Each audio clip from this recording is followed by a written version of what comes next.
1 ঘন্টা হয়ে গেছে, পাহাড়ে হাইটা উপরে উঠলাম, এখনো মানে বেশি অব্দি করি নাই গা, মাত্র একটু উঠছি। কি বলবো, মানে দেখেন কি একটা অবস্থা হয়েছে। তো আমি ইয়ার আগে আরো একবার গেছিলাম, মানে 2022 সালে আমি একবার আসছিলাম স্যারের সাথে ঘুরতে।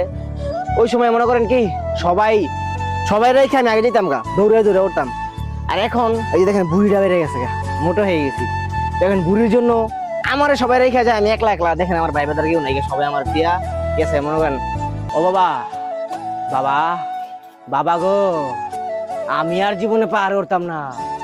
যদি কোনো সময় মন থাকে মানে শীতে মন্ড আসমো ঠিকই, কিন্তু এই লোকনাথ বাবার পাহাড়ও আমি আর উঠতাম না। বাবা গো বাবা, জানটা শেষ। তো 90 180 মিনিট ফুটবল খেলা যে ওরা না হমু, এই এতটুক পাহাড় ওইটা মানে পুরো তো উড়ি নাকি, এতটুক পাহাড় ওইটা ওর থেকে আর বেশি করা হয়ে গেছে। ঠিক আছে গাইস, তো অবশ্যই আমরা আইসা বললাম সীতাকুণ্ড। ঠিক আছে, তো এই যে সীতাকুণ্ড রাস্তা, তো এই যে এটা দেয়া নেমে আসে আর এই যে এটা দিয়ে উপরে ওঠে।